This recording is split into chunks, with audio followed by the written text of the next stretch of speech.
organized by the Ministry of Education in collaboration with the Ministries of Health and Urban Development.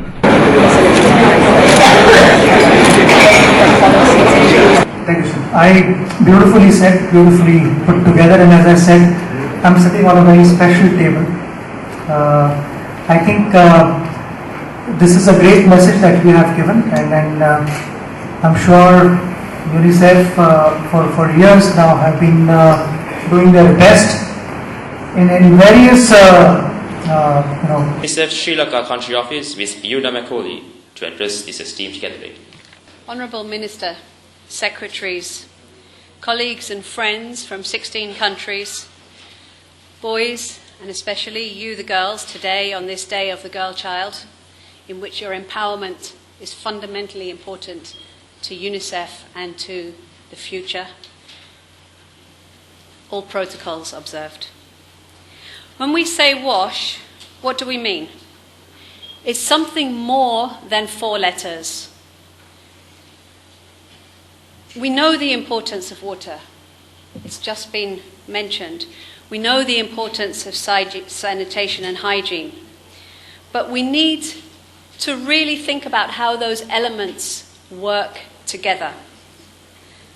That's why UNICEF and others have put water, sanitation and hygiene together to bring them to one holistic way of looking at keeping children healthy.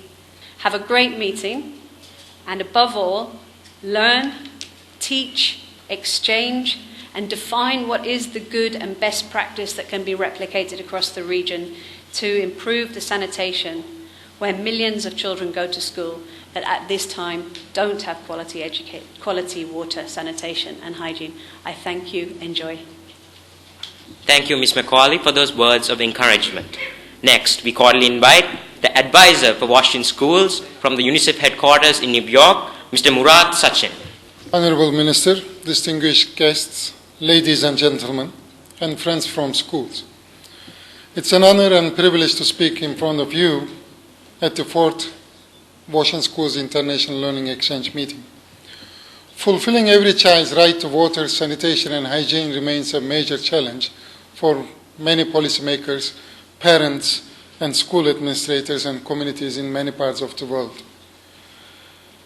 Almost half of schools in the developing world do not have access to water and sanitation facilities. Less than 10% of the children wash their hands after using a toilet or before eating food. So it's alarming. Less than 10% of kids washing their hands with soap. Schools are connected to faith-based institutions and networks. And in all faiths, cleanliness is a priority and hygiene is a priority. So look forward to learning from everyone and look forward to raising the flag of Washington Schools to set an example to the world, and we are ahead in this region on realizing that vision. Thank you. Our chief guest, the Minister of Education, Honorable Lakli Viraj Parimasa, to address this gathering.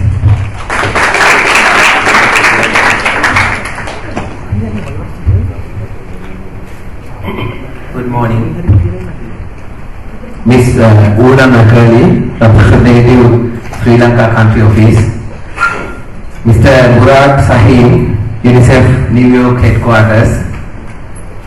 Mr. Hen Van Norden, Advisor, UNICEF Regional Office for South Asia.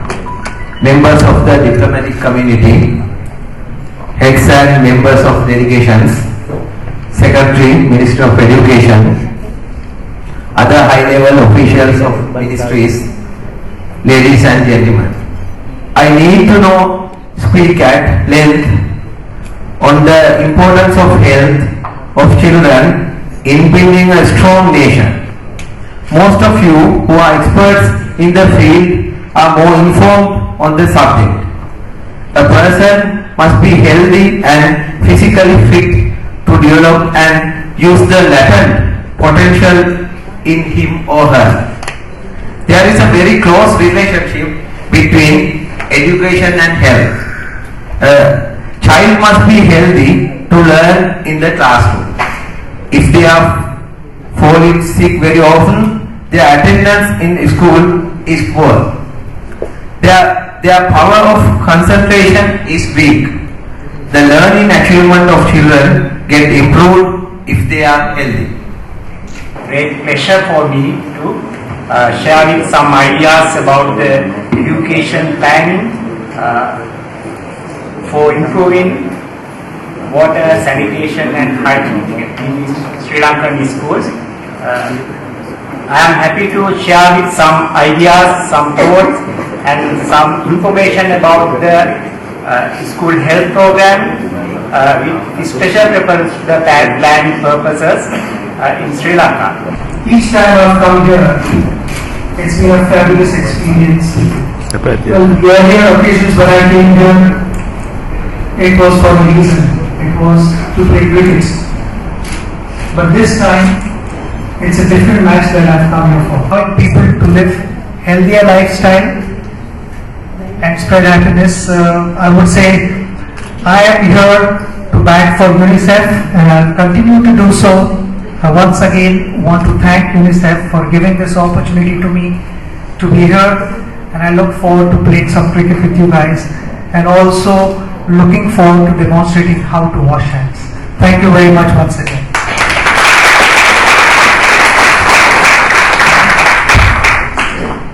Thank you, Mr. Tendulkar. And at this time, to introduce the composition of participants, I formally invite Ms. Renuka Pires, the Director of Education, School Nutrition and Health Services of the Ministry of Education. Organization, Ministry of Education, collaboration with Ministry of Health and Ministry of Urban Development and Water Supply and Drainage, and also the technical support and financial support from UNICEF and the Trans Sri Lanka and Unilever also join with us.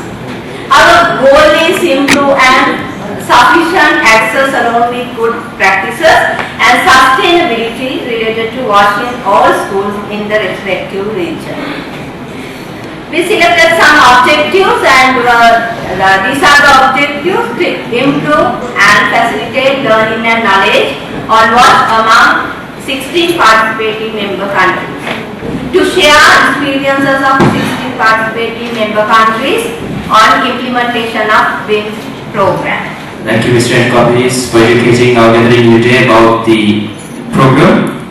Ladies and gentlemen, let's shift our focus towards school health promotion program here in Sri Lanka. Well, to deliver the introductory presentation regarding the topic, let me now invite the Deputy Director of Education, Minister of Education, Dr. Jayanta Balasuriya.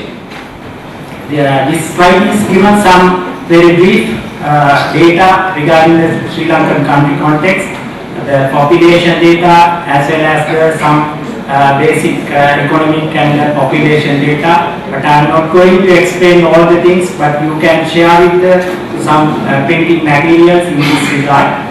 When it comes to the education system in Sri Lanka, the primary enrollment, especially for the internal efficiency and the external efficiency factors measures, we are high level or there's a significant level in the when compared to the especially South Asian region as well as the developing countries. But when compared to the internal efficiency measures like literacy rate and the enrollment rate, dropout rate are in good position in the Sri Lanka. Also the survival rate up to compulsory education age, grade 5, grade 9 and also in some significant level in the country. Ms. Unamak Kauli, Sri Lanka Country Office, UNICEF. Mr. Murad Sahin, Advisor, UNICEF, New York Headquarters. Mr. Henk van Noorden, UNICEF Regional Office for South Asia.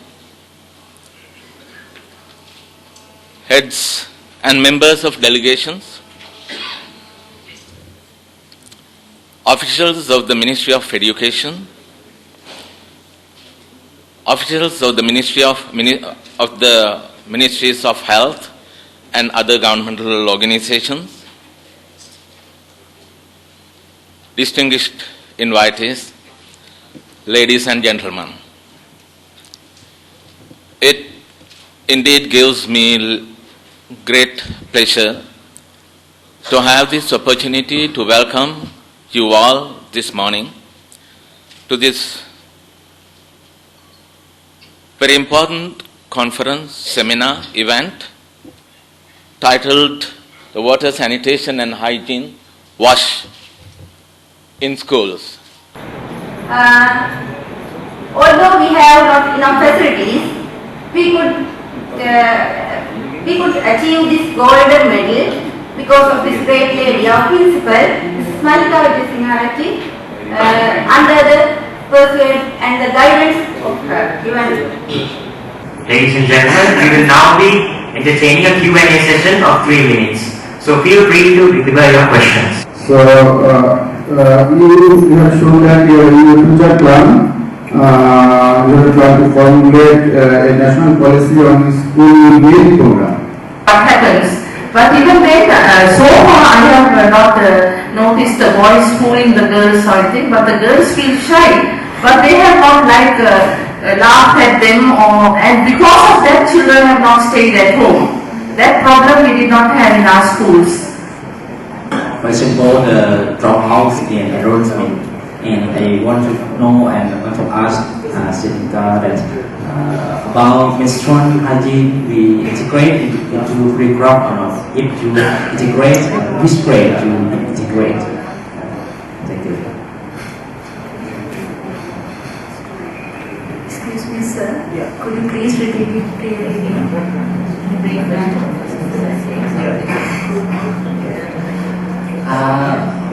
About menstrual hygiene, do you put this topic into curriculum or not? They are asking whether it was put under Yeah, high school curriculum. Is there this topic in this in the curriculum? It's not in the primary, but I think from grade 8. Yeah, I would like to answer this question because the primary grades we are not teaching these things, and after grade 6 In this model, I'm saying about grade marks. You will actually monitoring them because there are. we analyze this data and we use. The children become well nourished and healthy as a result of this program, since it has been continued for all time. Daily attendance of children is increased as a result and affect the productivity of the school. There are my views as the principal. Thank you, sir. Ladies and gentlemen, we will not be entertaining a Q&A session at this time. All your questions will be answered after the ending of all presentations. These are the urinals for boys and the details, number of items, even the teachers' toilets. With the details, the program was conducted from 2012, 2 years, 13 and 14, and this zone has become a model zone for Northern Province, which have conducted these health promoting activities in a good manner and had a good yield. Thank you very much. Improper maintenance of toilets become out of use like this. To minimize or to avoid this situation, we had to open our eye for modifications. According to that, new modifications are going on now. These are the current modifications done recently. You can read them: hand washing units, especially the systematically planned toilet units. Our program is based on a circular issued by the government in 2007. The key points of the program is based on the Health Promotion Circular 21/2007. The circular was issued in collaboration with the Ministry of Education and Ministry of Health. The program was initiated with the awareness of all schools in the province. Plan Sri Lanka Regional of Anuradhapura. They did a lot, and Regional Director of Health Services Anuradhapura, Department of Education in the NCP, and the staff of the Archaeological Museum of Anuradhapura and the staff of the Central College Anuradhapura and the team members and their parents. And especially we want to say that if we don't manage water in a proper manner, or if we don't educate our next generation to use water in a proper manner, to manage it, what will happen is that we know water in every form is very, very beautiful. But we know in every form of water, it is very, very, very, very, very disastrous too. Sri Lanka and talking about the actions of school health societies. Western province consists of 3 main districts. They are Colombo, Gampaha and Kaltara. This session basically based on our school, Kaltara Balika Vidyalaya. When we talk about school health societies, first we have to get what is health and what is a society. Health can be introduced as physical, mental, social and emotional well-being. And a society can be defined as an organization or club formed for a particular purpose or activity. And when we talk about our school health society, the actions of our school health society is to uplift the students' health standard in physical, mental, social and emotional ways, suiting it with their learning environment. But unfortunately, there are 60% garbage which are not segregated. We name them as municipal garbage. In Kandy district, we dump them in Kandy Guhagada dumping land. You can see how it's not a good photograph to see, but this is the this is a problem in our area. So in future, we are going to promote our Bureau of the Ministry of Health was vested with the responsibility of acting as the focal point of the program. Expansion of the school health work to other areas was undertaken in 1935. 102 health units in 1979. And as I told, in 1980, the Family Health Bureau was vested with the responsibility of acting as a focal point. Goal of the school health program, it is empowering the school children to develop the competencies required for promoting one's health as well as that of the family and the community in order to obtain optimal results from the educational opportunities provided. Health Promoting Schools program is used as an intervention package to reach the objectives. One of the intervention is washing schools. School health program is implemented at both central and regional level with close collaboration between health and educational sectors. There are committees at different levels to monitor and evaluate the program. We are proud to say all the fund allocation for the school health program is by the government of Sri Lanka. Sanitation also, this graph gives you some kind of idea of how many toilets are available, whether it is within the unit, outside the unit, whether there is no latrine, if there is a sharing latrine and so on. This is the most important one. We come back again to the schools.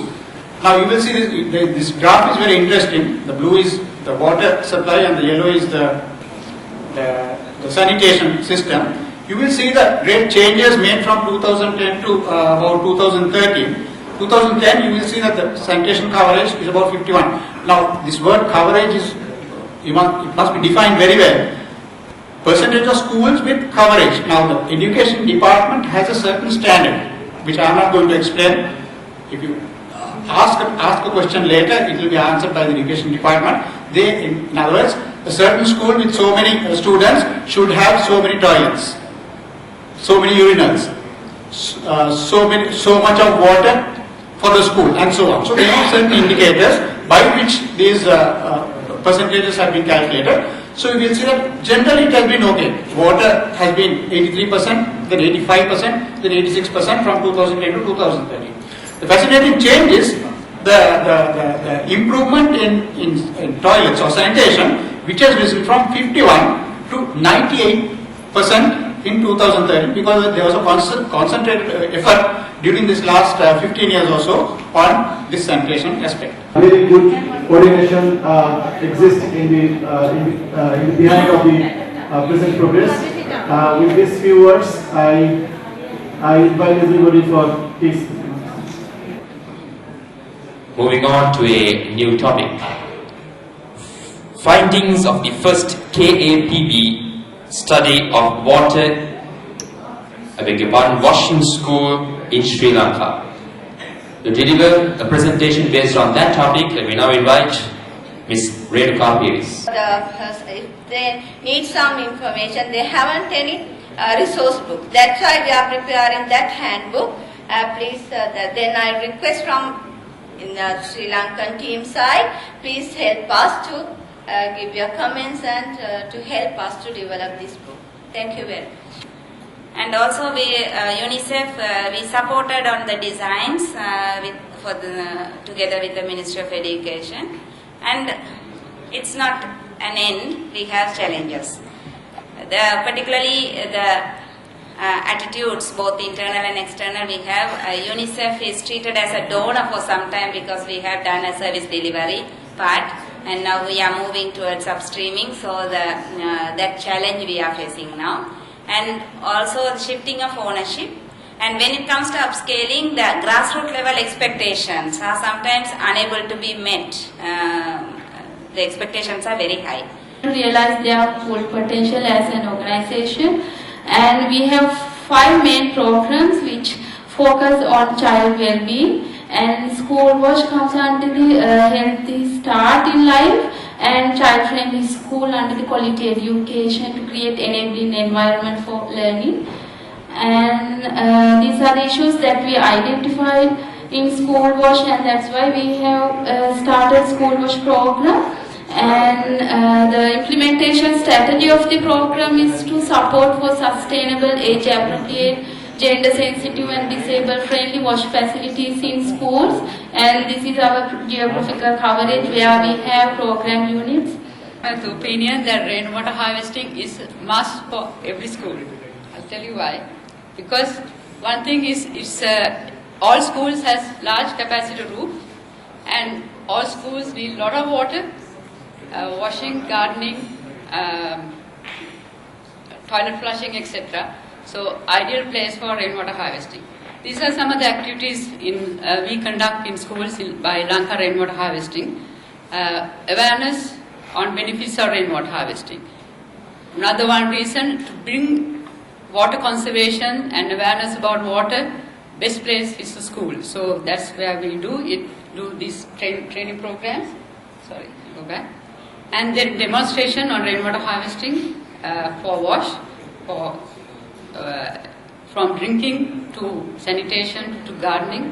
Then we conduct competitions, publications, and also mobile vegetation. I'll explain one by one what are the things.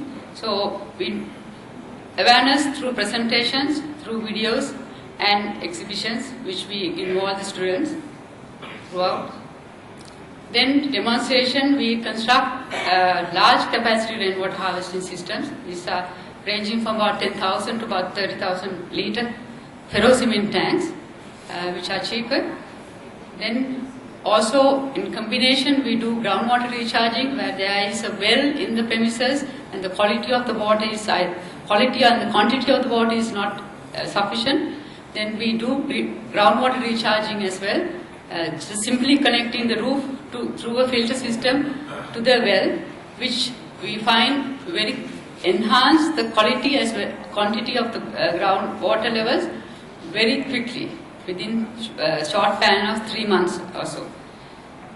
Then there are many disused rainwater harvesting systems, small capacity harvesting systems around the country. So we do repairs and rehabilitate those systems as well. These are some of the locations of, I don't know if it's clear in there, where we, in the north, where we have constructed the rainwater harvesting systems in schools. Then different type of competitions we have. We have post competitions. That's a picture drawn by a student on about water awareness. and then we get them to make models of rainwater harvesting systems, various models. Then a drama. Very recently we had a very successful competition in Badulla district. So children perform small dramas on what about rainwater harvesting and awareness about water. Our vision is actually to add vitality and meet the nutrition, hygiene and personal care needs of the 2 billion people who use our products every day. And this has actually been the foundation of the vision set, because we believe companies who are sustainable will survive in future, and this is our vision in terms of doubling our business while having the environmental footprint and having a positive social impact. We operate in a world which is constantly changing.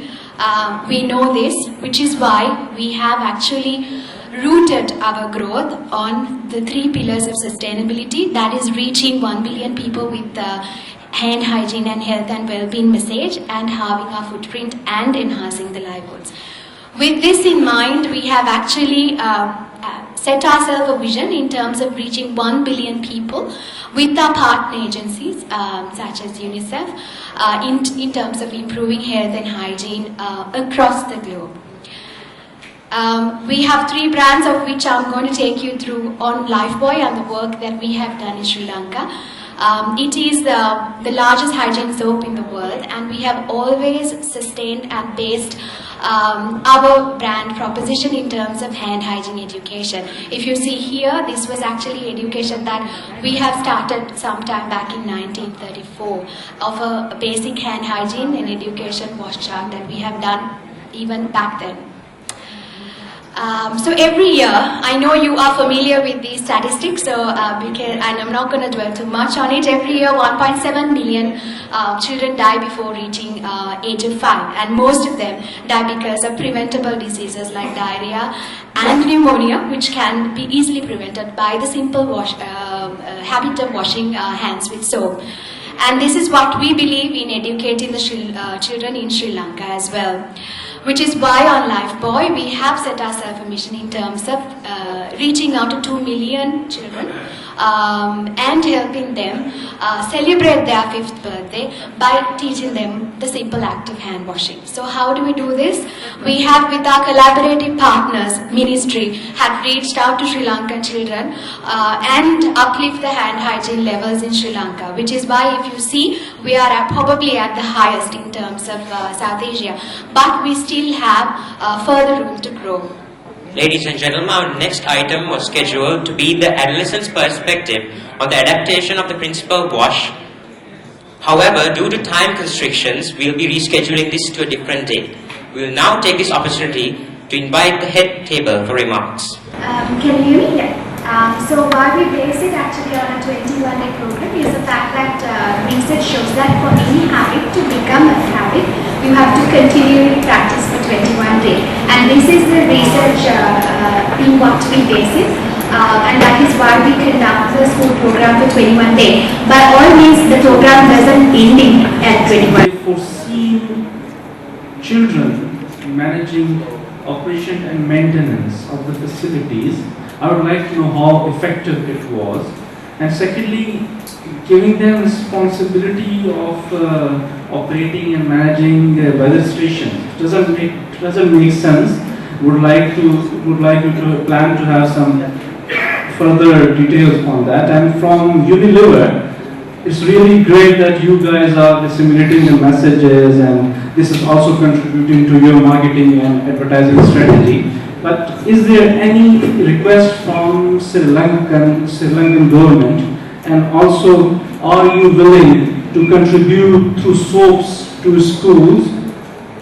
Well, we haven't seen that, and there have been a lot of activities being done, but there hasn't, no province actually mentioned that they had been providing soap on a regular basis. To promote and cultivate the idea of doing involved in at that their level, depending on their own capacity. So it's more thinking of that. So we do have to, even in our homes, we do have to do the cleaning things without waiting someone come and do it in because in schools that is one of the major issues, and most of the time the ministry and the schools don't have separate budgets to have separate the cleaners to make it. And consistently continuing trying to support and promote hand washing with soap. But my question is really around the sales volume, because you've been working on this promotion for 4 years now. How has this paid off in terms of increasing volume of sales of Lifebuoy soap? And so because Unilever is it's a commercial company, so they are driven by the bottom line, by sales. So that's why I'm asking. There's nothing wrong with this. And while you do this wonderful work in Sri Lanka, is Unilever supporting in other countries as well, or is the potential to? Do you want to add more to the Unilever question? To address your question, sir, we don't see a direct impact of these programs on sales because it is also most of the programs are led unbranded in Sri Lanka. For example, the program that we conduct with ministry, we do it as a Unilever program and not really a direct Lifebuoy program.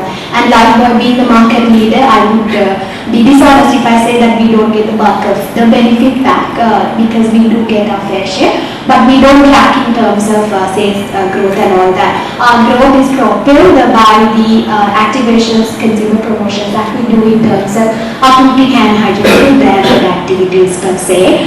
However, we do see that there is a direct correlation in terms of brand social awareness and a brand that is dedicated in terms of uplifting hand hygiene in Sri Lanka, even when we do in fact carry out research with consumers.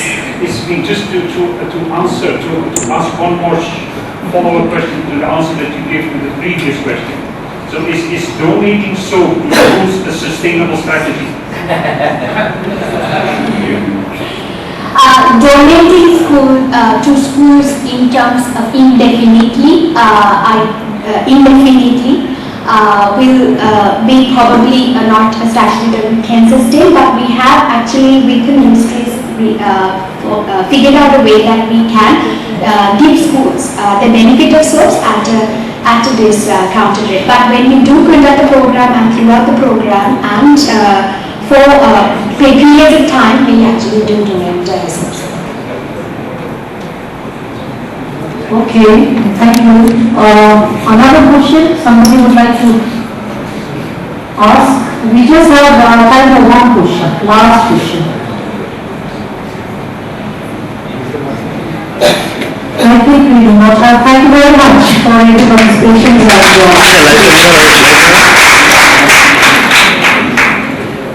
Ladies and gentlemen, I'd like to thank the head table for chairing this session and also the immense interest shown by the presenters and the people who ask questions.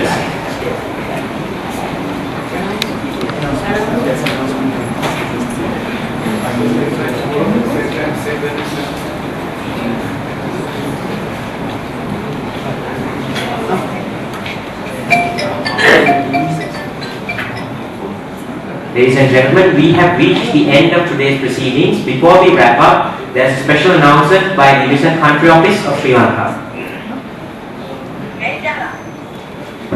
Good evening. Actually, we are part of the organizing team, so I'm actually announcing on behalf of this organizing team.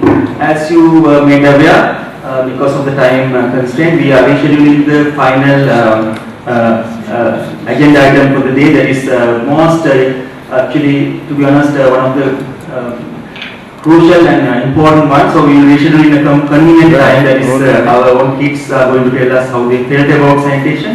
So that you will be notified. Other thing is the posters. We have received some of the posters from many countries. If you are still about to submit, we encourage you to do so. If you are unable to bring it in the format we ask, it doesn't matter. Please give us even in the soft format. We will help you to get it printed. So, and there will be a panel of 3 members who are not representing any of the countries, so they will do the selection of the best 3 posters, and we will let you know who they are by the end of the event. Yeah, before 4 o'clock, please submit your soft copies or whatever. We will help you to make it out. And also, we felt some of the constraints regarding logistics about the visuals and so on. So we apologize for any inconvenience made today. So we will make them improve in the tomorrow session. So thank you very much. I know that most of you are tired. Most of you arrived very late at night. So see you tomorrow in the morning, and you are kindly requested to be on time, 8:30 at this venue. Thank you. Have a good night.